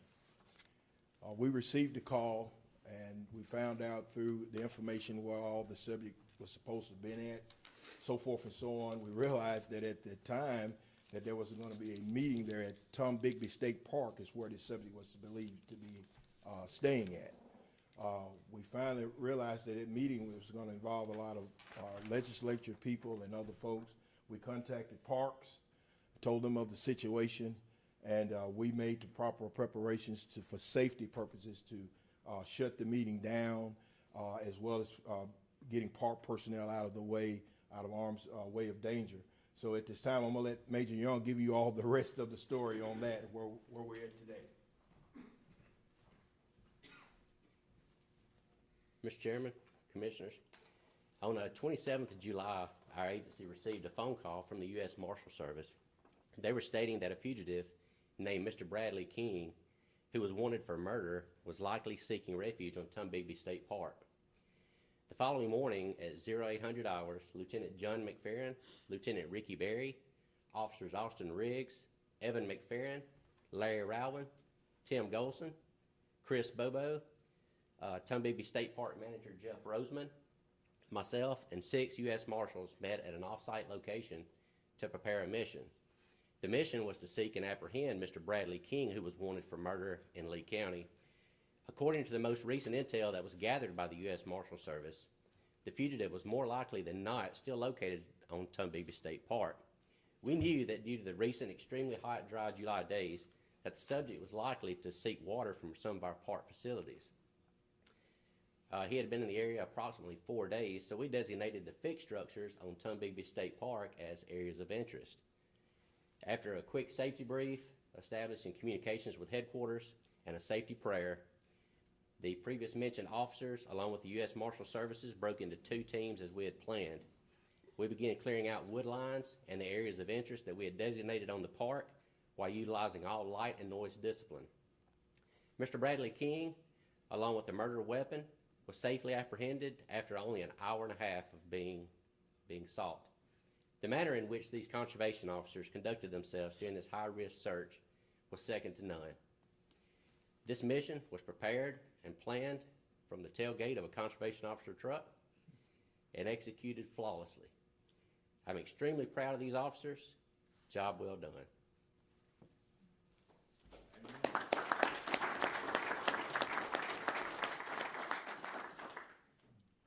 At this time, I would like to present certificates to these officers that performed the mission. As Major said, a job well done.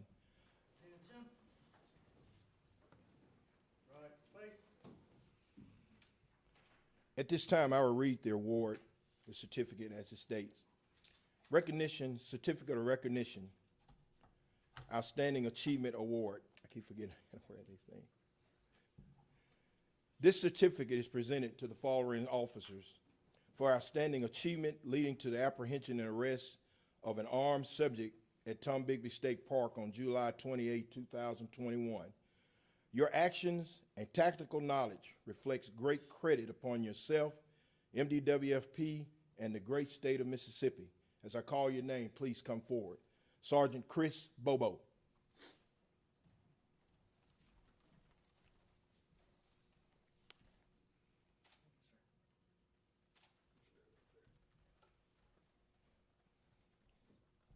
Corporal Tim Golson.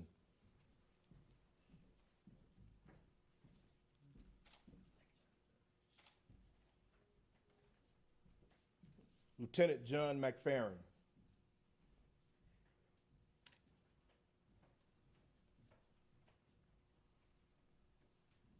Correct. This is Corporal Evan McFerrin.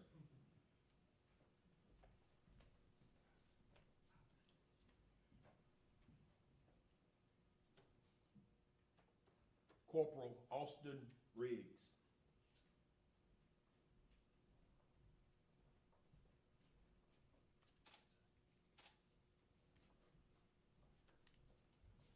Now, Lieutenant McFerrin.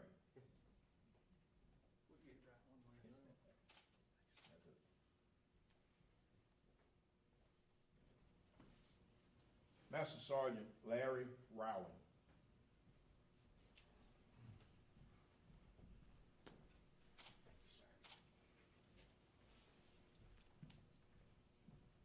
Private Bradley Starling.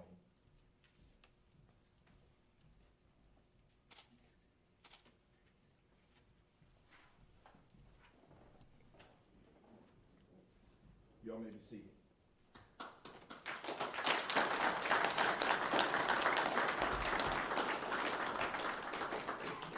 The following officers, please stand. Master Sergeant Daniel Sinclair, Corporal Dustin Vanderslice, and Private Jacob Williams. These officers are going to be recognized for life-saving awards, and it reads as follows. Master Sergeant Daniel Sinclair is hereby awarded Life-Saving Award in recognition for his extraordinary heroism, which saved the life of Mr. Joshua Sims, who was suffering from a drug overdose. In September 2021, Master Sergeant Sinclair was on routine patrol when he witnessed two individuals attempting to revive another individual on the roadside. Officer Sinclair was informed that the young man's mother that he had used drugs. Mr. Sims was vomiting very hard and had problems breathing. Officer Sinclair knew the young man may soon die without Narcan, so he administered an initial dose, but with minimal response. After a second dose, Mr. Sims' breathing was back under control, and he was transported by ambulance to the Jefferson Davis County Hospital, where he made a full recovery. Mississippi Department of Wildlife, Fisheries, and Parks would like to recognize you for your immediate action and taking the necessary steps to save this young man's life. Master Sergeant Daniel Sinclair, come forward. This is a certificate we present to him. In addition,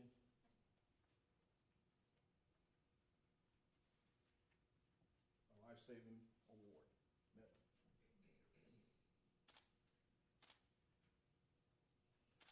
Thank you, sir.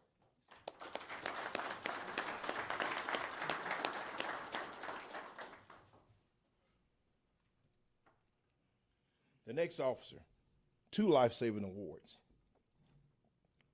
Corporal Dustin Vanderslice is hereby awarded a life-saving award in recognition for his extraordinary heroism, which saved the life of Miss Cody Lynn Latner, suffering from a gunshot wound to the neck following an altercation.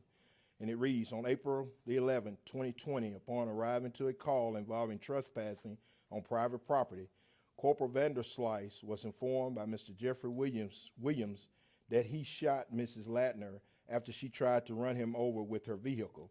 After assessing her injuries with the bullet still lodged in her neck, Officer Vanderslice used was able to use an Israeli compression bandage to apply pressure to the entry wound until paramedics arrived almost an hour later. The Mississippi Department of Wildlife, Fisheries, and Parks would like to recognize you for your action and immediate action in taking the necessary steps to save this young woman's life. In addition, in recognition for your extraordinary heroism, which saved the life of Miss Frances A. Wallace during a suspected cardiac arrest episode. On August 27, 2021, Corporal Vanderslice drove up on the scene of a flashing emergency lights and an officer performing CPR on an older female laying on the ground, immediately assessing the life-saving measures by alternating between giving rescue breaths and chest compressions, ultimately led to the faint heartbeat and shallow breathing of Miss Wallace. Officer Vanderslice continued chest compressions in the ambulance while en route to the hospital where doctors took over the care. Although sadly Miss Wallace passed away later that night, Mr. Vanderslice selflessly attempted to save a stranger's life was very remarkable.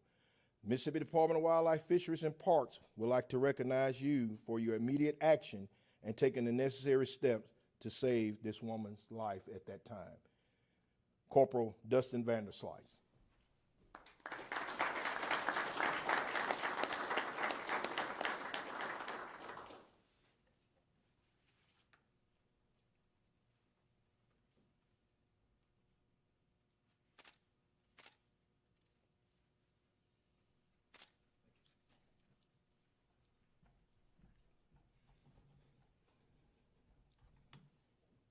Private Jacob Williams is hereby awarded the Life-Saving Award in recognition for his extraordinary heroism, which saved the life of Mr. Eric Gamble, who sustained a TBI, traumatic brain injury, and was struggling to breathe following an ATV accident.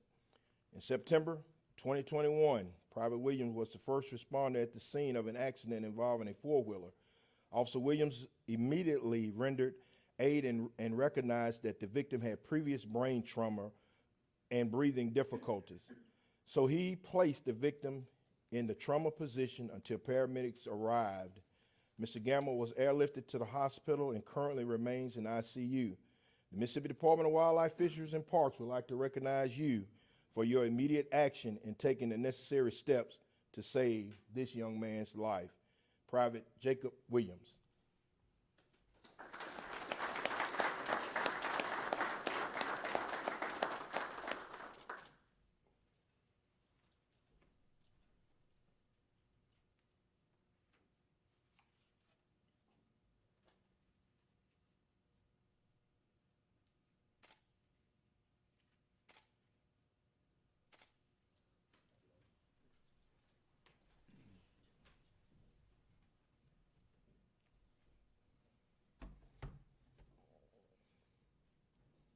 At this time, I'd like to recognize our Officers of the Year by region, but first I'd like to recognize our Waterfowl Officer of the Year. From the Delta, worked a lot over at Mount Mason and the Scatters. At this time, the certificate reads, Waterfowl Officer of the Year. This certificate is presented to Sergeant Anthem Braswell. In recognition of an outstanding year in waterfowl enforcement, this officer has exemplified the professionalism of the Mississippi Department of Wildlife, Fisheries, and Parks Law Enforcement Bureau.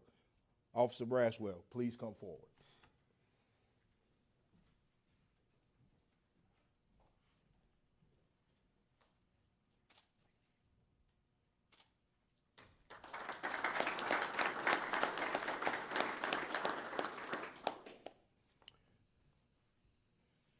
Certificate of Recognition. Corporal Brian Talent, please stand. This certificate is presented to Corporal Brian Talent from the North Region in recognition of an outstanding year of public service. This officer has exemplified the professionalism of the Mississippi Department of Wildlife, Fisheries, and Parks Law Enforcement Bureau. He is our North Region Officer of the Year. Come forward, sir.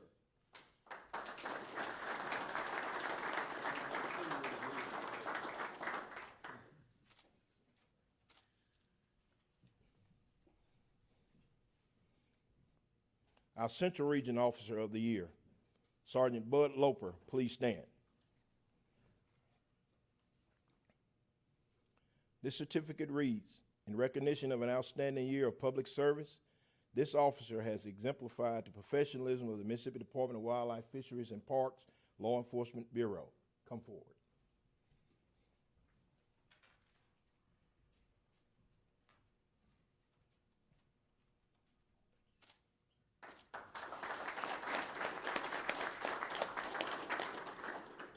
Our South Region Officer of the Year will be Corporal Joey Harrington. In recognition of an outstanding year of public service, this officer has exemplified professionalism of the Mississippi Department of Wildlife, Fisheries, and Parks Law Enforcement Bureau. Come forward.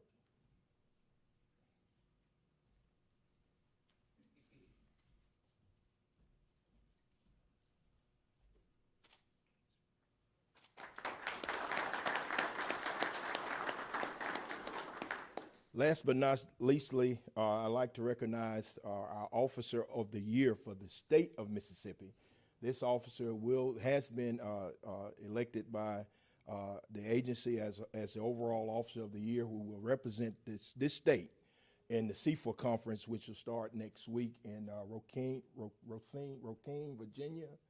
Roanoke, Virginia, starting in Roanoke, Virginia, and that officer will represent the state. So our 2021 Officer of the Year, if you will stand, sir, Corporal Brian Talent.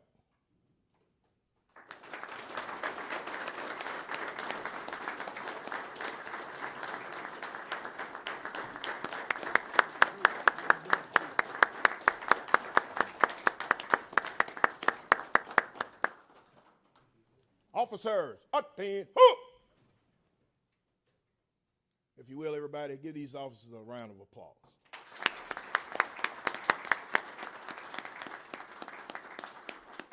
Ready, seat. Thank you, sir. Thank you, Colonel. We so appreciate all that you guys do, and ladies and as well, but aren't any ladies here today, but yeah, what you do every day is so appreciated, and you guys risk your lives every time you go out into the woods with trespassing or wherever it might be, and saving lives is such a great example, so we can't recognize you enough, and thank you guys for serving. We so appreciate it. Thank you for being here too. With that, is any other business? We have a tentative next meeting of November 16th or 17th, time to be announced, in place for sure, probably be here. And is there a need for executive session? There is a need for executive session. I need a motion to make the determination to go into executive session. So moved. Second. Have a second? Second. Okay. All in favor? Motion made and second? Yeah. All right, the commission has voted to close the meeting in order to determine the need for executive session. Would everyone please exit the room?